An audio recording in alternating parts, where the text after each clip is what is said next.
Welcome to our nightly news. These are the headlines. On behalf of the President of the Republic, the Minister of Foreign Affairs, National Community and African Affairs is representing Algeria at the extraordinary session of the Arab League Council, which opened this Tuesday in Cairo.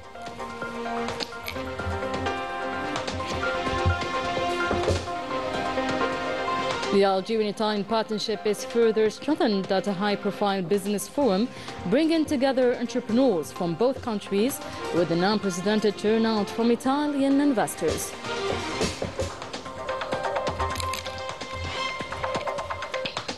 Hate speech against Algeria is increasingly dominating French media discourse, a trend recently echoed by the country's Minister of the Interior. And Moroccans are against the Maqsin's regime policies, protesting efforts to erase Islamic identity and the cancellation of the sacrificial ritual. Welcome back, everyone. The extraordinary session of the Arab League Council at the summit level kicked off on Tuesday in Cairo, with Algeria represented by Minister of State, Minister of Foreign Affairs, National Community and African Affairs, Ahmed Attaf, as entrusted by the President of the Republic, Abdelmajid Tebboune. The summit is dedicated to addressing developments in the Palestinian cause. In his speech, the Minister of State, Minister of Foreign Affairs, National Community and African Affairs, Ahmed Attaf, emphasized the importance of preserving Palestinian independence and respecting its decisions, especially amid growing efforts to sideline the Palestinian voice in post-aggression arrangements for Gaza. إن الجزائر تضم صوتها اليوم لأصوات أشقائها العرب.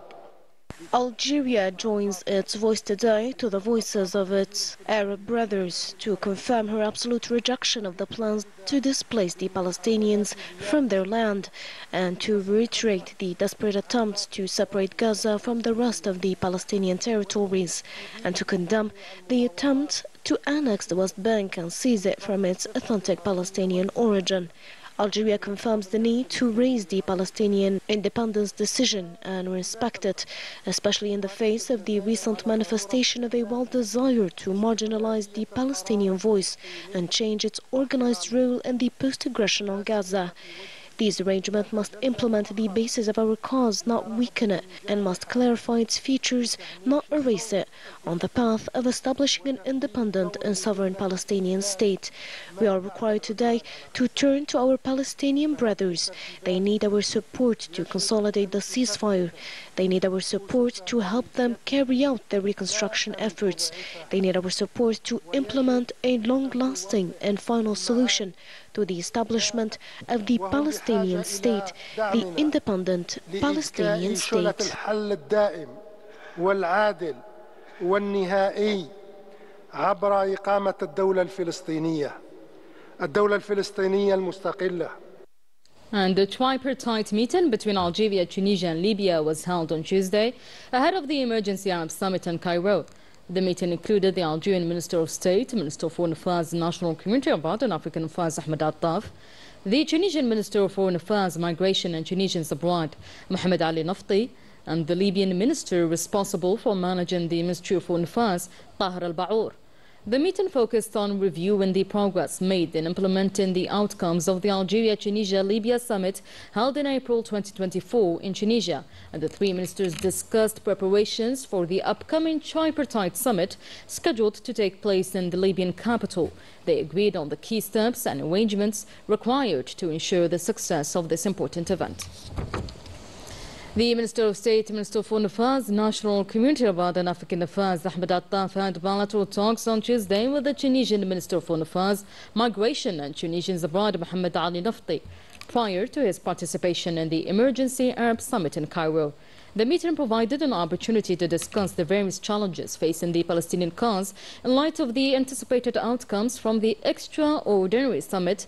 The two ministers also explored joint efforts to strengthen the partnership and integration between their countries in preparation for the upcoming bilateral events. Ahmed Attaf met with his Mauritanian counterpart, Mohamed Salem Ould Marzouk. The two ministers discussed ways to strengthen bilateral cooperation and brotherly ties between Algeria and Mauritania. The meeting also serves as a platform to exchange views on political issues of common interest at both regional and international levels. Algeria has voiced a deep concern over the escalating humanitarian crisis in the occupied Palestinian territories, despite international mediation efforts leading to ceasefire agreement in Gaza. It also condemned systematic human rights violations and breaches of international humanitarian law in the occupied Western Sahara. Algeria's ambassador and permanent representative to the UN office in Geneva and the international organizations, Rashid Biladhin, emphasized that the session comes at a time when the world is facing numerous challenges marked by humanitarian crises, largely driven by armed conflicts and occupation, as seen in Palestine and Western Sahara. Algeria and Italy are strengthening economic ties through high-level business meetings with a focus on energy, agriculture and infrastructure. Italy sees Algeria as a key partner and investment hub, fostering sustainable and mutually beneficial collaborations. For the details with Melissa Balaman. During their visit to Algeria for a meeting focused on entrepreneurship and the development of economic exchanges, Italian business leaders are engaging in numerous discussions with their Algerian counterparts. This initiative reflects the strong and privileged diplomatic ties between Algiers and Rome.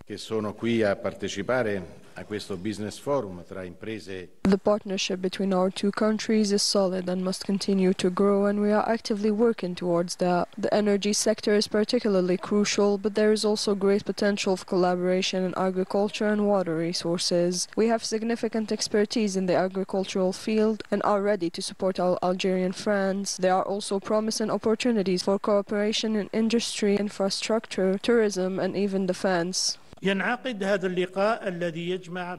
gathering of business leaders and economic players from both nations takes place in an atmosphere of mutual determination to build an exemplary economic and trade relationship.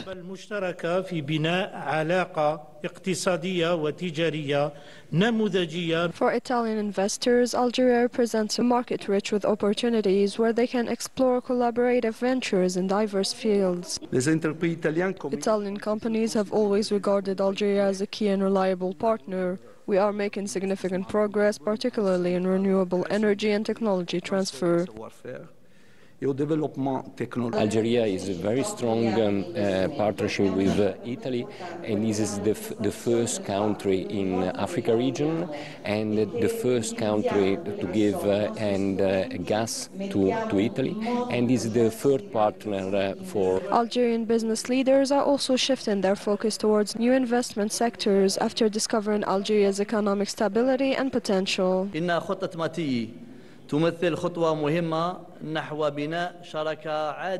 Matei plan marks a major step towards a fair and sustainable partnership between our two nations. The close collaboration between GEA and Italian companies opens new doors for fruitful cooperation.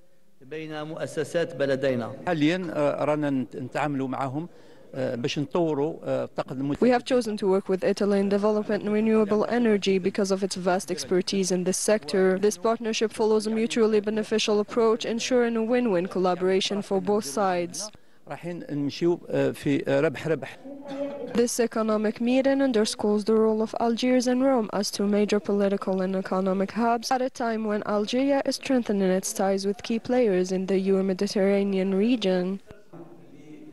And the Ministry of Education has announced the dates for the 2024-2025 school leaving exams.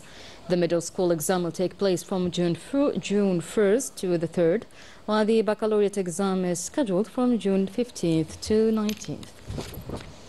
As Algeria expands its economic partnerships, France is using media campaigns now to attempt to divert attention from France's own economic struggles. One of the worst political crises is unfolding, with the government struggling to stay on course. Within the parliament, this tension is multiplying, revealing an atmosphere of unprecedented tension and instability. I think what France is doing to Algeria is a rare stupidity and a historic mistake. The French far-right politicians have made a habit of using the migrant issue as a smokescreen to mask both the failure of their political rhetoric and their inability to handle the economic crisis. There will be an increase of 19% in 2026 after 67% through the past 5 years, while 1 French out of 3 can't afford heating this winter, so these policies must stop. The situation is more difficult now. We learned that the price of electricity is high because of the tax imposed under the Article 49 by Bayrou, which will possibly increase by 20%. We live in a country where there are 11 million poor people who struggle to eat. Bruno Retailleau, having neglected his primary responsibilities, has become a key figure on the right-wing propaganda channels, and amid hollow statements and hostile rhetoric targeting Algerians, the French Minister of the Interior's interventions follow a calculated strategy aimed at fueling tensions and shifting focus away from France's internal crisis and the real issues at hand. The tone used by the President of the Republic when he spoke on these issues is absolutely not the same as yours. What's complicated is the duality in speech. When the President says one thing, the government says another, rather quite the opposite. Chaotic management and the growing influence of extremist lobbies in decision-making circles are weighing heavily on Paris. This interference is escalating tensions and exposing the government's failure to take control and restore order. The Makhzen regime, which normalized ties with the Zionist entity, is trying to erase Morocco's Islamic identity by cancelling the sacrificial ritual of Eid al-Adha under an excuse that is worse than the decision itself. Milsalila Balaman explains.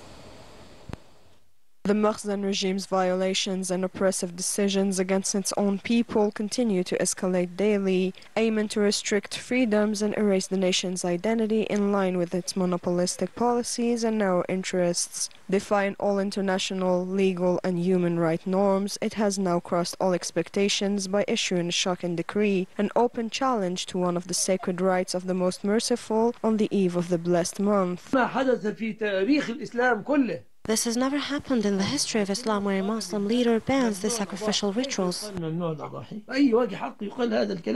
For the first time in Islamic history, the Makhzen regime is attempting to cancel the Eid al-Adha sacrifice, shocking Moroccans and angering the Muslim community. Scholars and imams condemn it as a blatant attempt to erase the nation's Islamic identity under flimsy pretexts and weak excuses. والله عز وجل قرن هذه الشعيرة بالصلاة فقال لمحمد فصل لربك وانحر.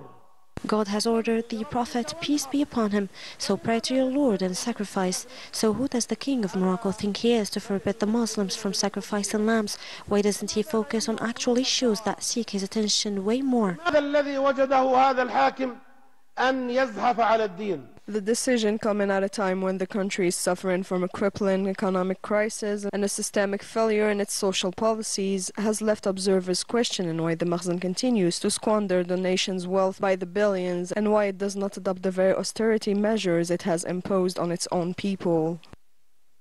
The Geneva Group now urges the UN to take immediate action to protect these Sahrawi rights and Morocco's occupation and establish a human rights monitoring mechanism in Western Sahara. Najah Tayyar has the details. The Geneva Group, advocating for the Sahrawi rights at the United Nations, has called for the urgent creation of a human rights monitoring body. This demand comes amid a political deadlock in resolving the Sahrawi issue, aiming to expose the true crimes committed by the Moroccan occupation forces. The group continues to be extremely concerned with the continued denial of the right to self-determination for the people of Western Sahara, placed under partial occupation by Morocco since 1975, despite the United Nations General Assembly repeated calls since 1965 until today. We also reaffirm unwavering support for the realization of the inalienable right of the people of Western Sahara to self-determination. For the 9th consecutive year, access to the occupied Saharan territories has been denied to the Office of the United Nations High Commissioner for Human Rights. Despite the repeated calls, the same group emphasized the lack of an independent and comprehensive mechanism to monitor human rights conditions, as well as the ongoing suppression of fundamental freedoms. It is an urgent need for the UN to take action to protect the Sahrawi civilians under the occupation and the closure of the territory to international observers, and respond to the reports of the UN Security General and UN Security Council resolutions urging the need for human rights missions to Western Sahara. Rooted in the international legitimacy, the Geneva Group's request emphasized the need to reject any attempts to legitimize a de facto occupation. Such efforts carry significant legal and political consequences, jeopardizing a peaceful resolution. And that was it for today's news. Thank you so much for watching. I'll see you soon.